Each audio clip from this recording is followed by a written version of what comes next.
Hello students, today we are going to start the topic combinations. It is very much similar to the topic permutations. So let's start with the combination. First of all, definition of combination. In combinations, we are not interested in arranging but only in selecting. जहाँ पे भी बच्चे permutation आपने लगानी है वहाँ पे आपको वर्ड यूज़ होगा अरेंजिंग और कॉम्बिनेशन के केस में आपको वर्ड यूज़ होगा सेलेक्टिंग. ठीक है, but only in selecting R objects from N objects. So जैसे कि if we have to arrange R objects from N objects then the formula will be N P R which is equal to N factorial over N minus are factorial. And whenever we there is using word selecting are objects from N objects then the formula will be NCR. It can be written as NCR and this will be equal to n factorial divided by r factorial into n minus r factorial. In fact, we do not want to specify the ordering of these selected objects. What is the difference between permutation? In combination, only a selection is made, whereas in permutation, not only a selection is made but also arrangement is defined. In combination, the ordering of selected object is immaterial, whereas in permutation, ordering is essential. So, आप सबसे पहला article है find the number of combinations of n dissimilar things taken r at a time. इसका आपने proof नहीं करना, सिर्फ आपने फार्मूला याद रखना है कि एन सी आर किसके बराबर होता है. एन सी आर आपका जो है वो बराबर होता है इस चीज़ के, ये आपने लर्न रखना. N C r is equal to N factorial divided by are factorial into N minus are factorial. अब कुछ कॉम्प्लीमेंट्री कॉम्बिनेशन आइडेंटिटीज़ हैं जो हमें पता होनी चाहिए. पहली आइडेंटिटी है n C r is equal to n C N minus r. इसको प्रूव करने के लिए आप क्या करोगे, लेफ्ट हैंड साइड लिखोगे और राइट हैंड साइड लिखोगे, ये दोनों सेम आएंगे. एन सी आर का फॉर्मूला होता है N factorial divided by are factorial into N minus are factorial. अब राइट हैंड साइड लो N C N minus R. यहाँ पे आपका आर की जगह पे एन माइनस आर है तो ऊपर वाला फॉर्मूला अप्लाई करो, ये बनेगा n factorial divided by n minus are factorial n minus are factorial. जब एन माइनस ये ब्रैकेट ओपन करोगे तो माइनस एन प्लस आर बन जाएगा, इनके साथ एन कैंसिल हो जाएगा and you are left with n factorial divided by n minus are factorial into r factorial जो कि ऊपर वाले के बराबर है. That means n C r is equal to n C N minus are.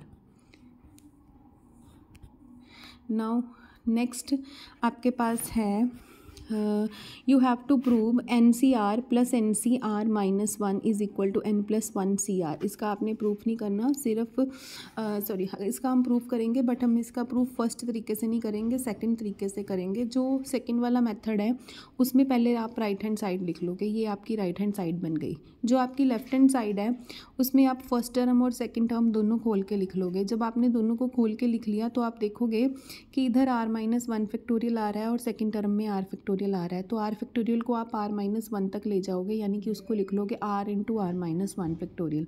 इसी तरह से यहाँ पे N minus are plus one factorial आ रहा है और यहाँ पे एन माइनस आर आ रहा है, ये वाला बड़ा है, इसको आप तोड़ के लिख लोगे n minus are plus one, एक माइनस किया into N minus are factorial.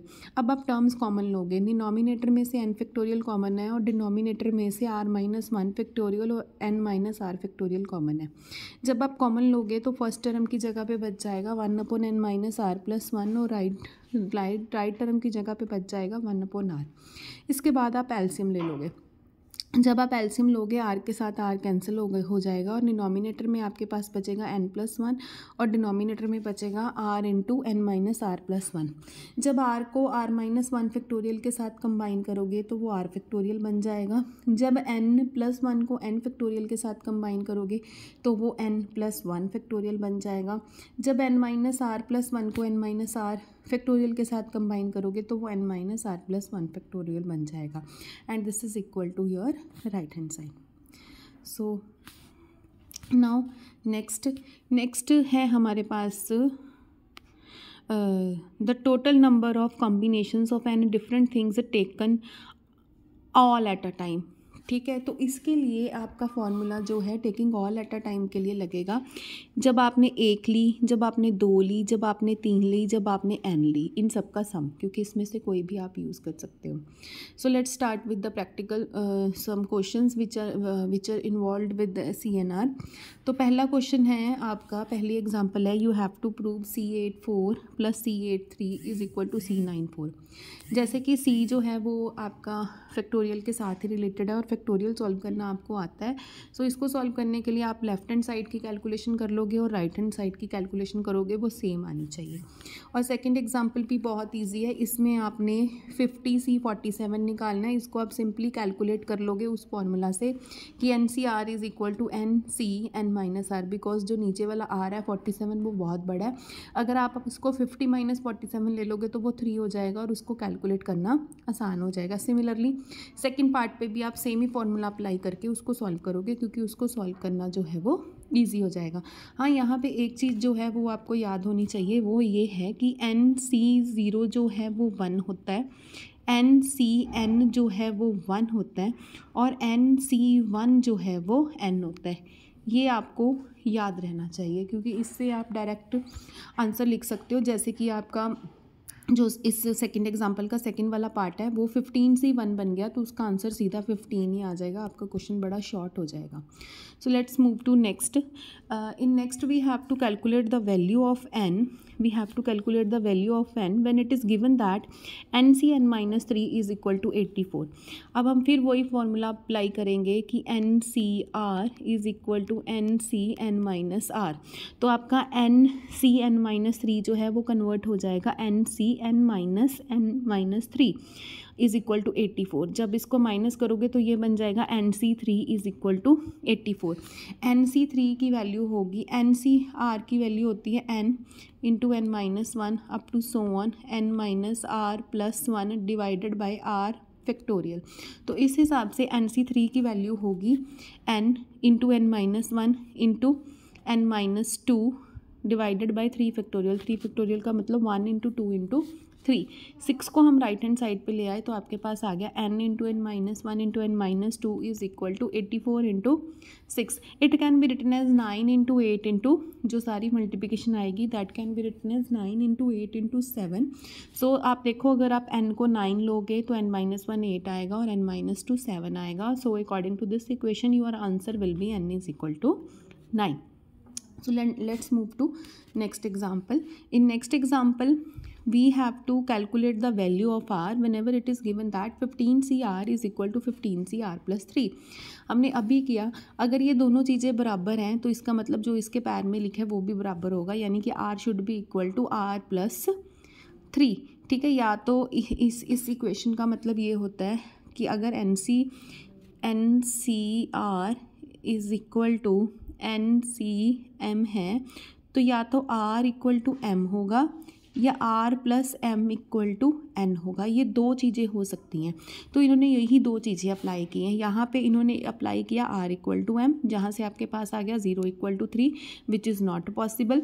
और सेकंड आपने लिया है R + M = N, यानी कि R + R + 3 = 15, यानी कि R = 6। So only this thing is possible, that means your R is equal to 6 here।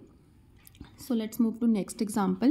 Fifth example. In fifth example we are given with Cn10 = Cn12 and we have to calculate n first and then Cn5। अगर n पता चल जाएगा तो Cn5 तो calculate हो ही जाएगा।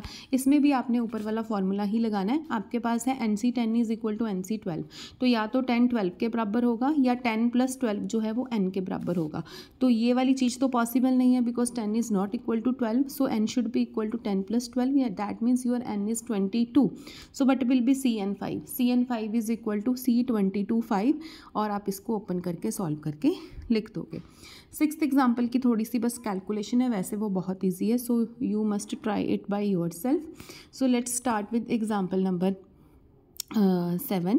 We have to calculate the value of 47C4 plus R going from 1 to and so on. R को 1 put किया, 2 पुट किया, 3 पुट किया, ये बन, इन्होंने 47 वाला कंबाइन कर लिया। जब 47 वाला कंबाइन किया तो ये फॉर्मूला अप्लाई किया, NCR plus N C are minus one is equal to N plus one C R. तो वो चीज़ बन गई 48C4। अब 48C4 और 48C3 को कंबाइन करके ये बन गया। इसको कंबाइन किया, फिर से फार्मूला यूज़ किया, फिर ये 50 के साथ बन गया, फिर 50-50 वाले को कंबाइन किया, ये 51 के साथ बन गया, फिर उसको कंबाइन किया, ये 52C4 आ गया और आपने फिर उसकी वैल्यू जो है वो सॉल्व करके लिख देनी है। Thank you very much girls.